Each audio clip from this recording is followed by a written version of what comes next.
What's going on, everyone? Hope you're having a great day. It's Neff. As you can tell by the title of this video, we're going to be talking about 9.2 coming soon, hopefully. They didn't actually give a release date or anything like that, so everyone's still speculating. My guess is probably late February, early March, but hopefully sooner.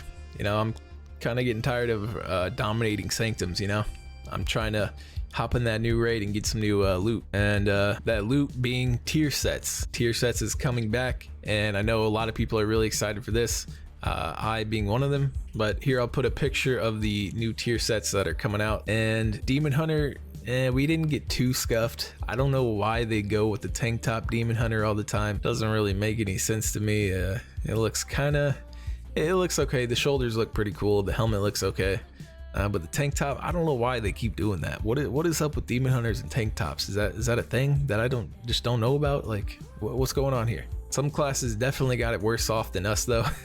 That's for sure.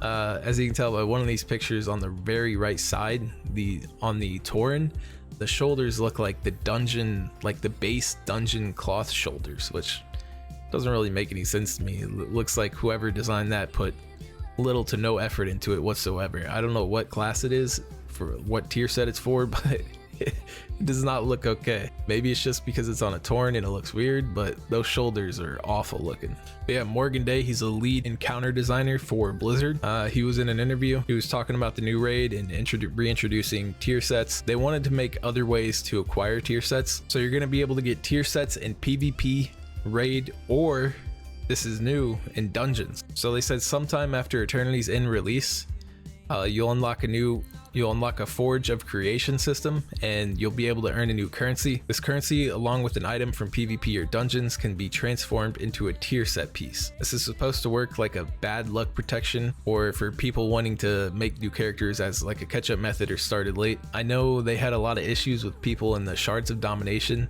I have like 7 classes with all my Shards of Domination sets that I actually play, like weekly, and I had no problems with getting Domination shards, which some people, they said they had complaints, people not getting their Shards of Domination months into the raid.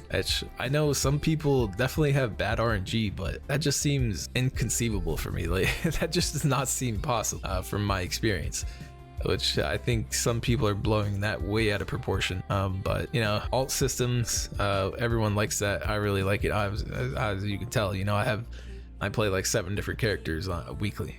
I do a heroic run weekly on like all of these characters. I guess that's why I have my Shards of Domination. But if you're not raiding weekly, then obviously you're going to be missing out on some gear. So they said they normally would have put this type of system later into the patch, but they wanted to introduce these systems earlier to give players a clear roadmap of where they're trying to go. They just said they really want to get more feedback on the tier set system and just this new type of catch-up system that they're implementing, I guess. They said it's a very different way to get tier sets this time around, which it is. So the tier set bonuses themselves will be similar to the ones in the past, featuring fun and unique benefits for a certain playstyle, with the bonuses swapping if you decide to change. They said they tried to explore a little to get rotations to become more fresh and unique, which I'm really happy about that. Different bonuses and everything, keeping it fresh, definitely sounds like a good idea to me, instead of just one unique ability from a tier set. Sounds a lot better to me. So tier sets, they're back. Big hype. Poggers in the chat, let's go. So the next thing on the list for today's video, we're going to be talking about the Sepulcher of the first one's new raid. And for some reason it's being time gated. The first week it's released, you're only going to be able to kill 8 bosses, including Anduin. Anduin being the 8th boss. And apparently it's being time gated for lore reasons. They said the new raid consists of 11 bosses, and Anduin appears as the 8th named character. During the first open week of the raid, you will face up to Anduin. Part was intentionally planned and allowed us to take a closer look at Anduin's story before the final showdown. You can learn a lot from this story. We're gonna learn a lot.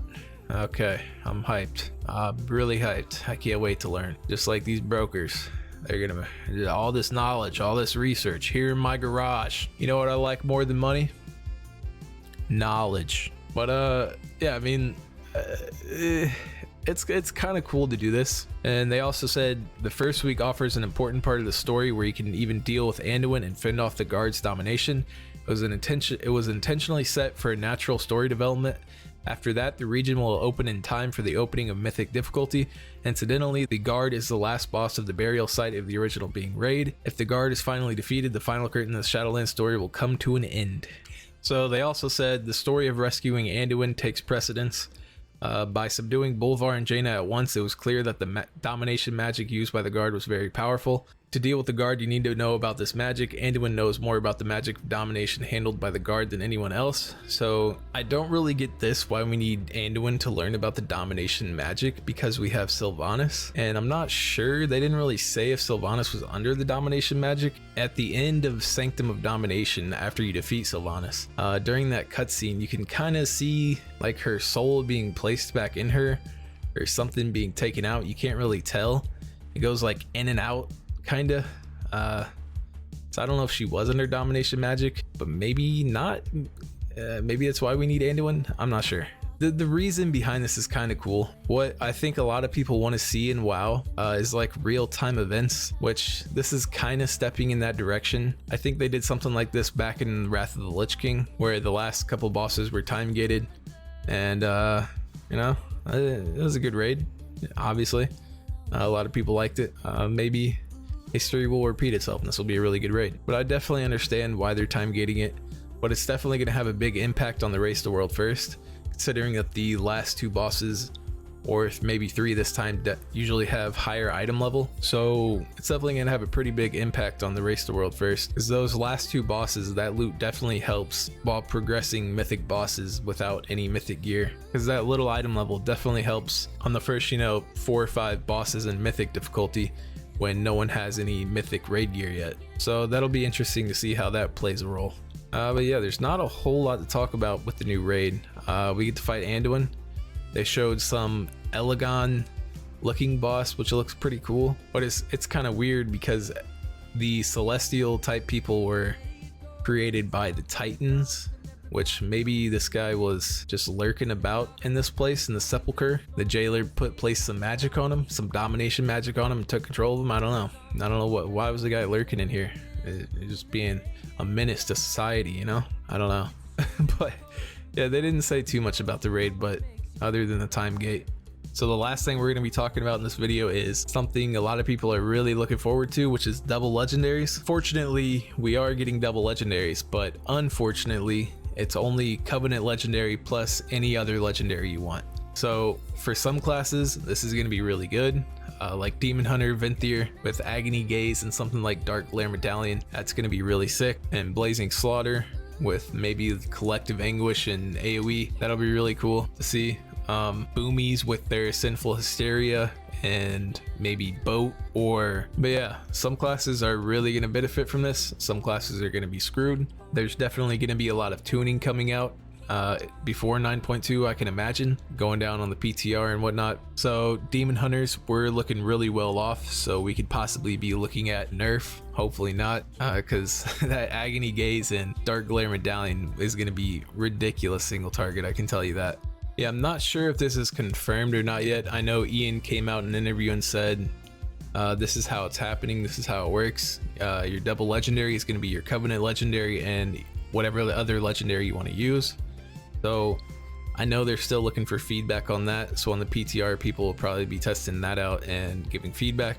And hopefully enough people give enough feedback to say that we want any double legendaries, not just Covenant legendaries and any other legendary. That just kind of limits the variety that we can play with and all the new stuff that we can try, which, yeah, people like trying out new stuff and keeping things fresh, especially me. You know, I'm always theory crafting all the time, and that's just what I enjoy doing. And I know a lot of other people enjoy doing that as well. So hopefully we're not just limited to the Covenant legendary and any other legendary. Hopefully it's just any 2 legendaries we could possibly imagine, you know? But yep, that's pretty much it. That's all I got for you guys today. I hope you enjoyed the video. If you did, make sure to leave a like, comment, and subscribe. If you do, you'll be granted a cookie. The next time you go to a cookie factory and give them $3 on an overpriced cookie, you will be granted a cookie. So make sure you leave a like, comment, and subscribe. If you would like an extra cookie, you go over to my Twitch, drop a follow. and then drive back down to the cookie factory, give them $3 more on an overpriced cookie, maybe even a different flavor this time. You'll be granted another cookie. Yeah, that's all it takes. Just like, comment, subscribe, follow me on Twitch, and yeah, peace.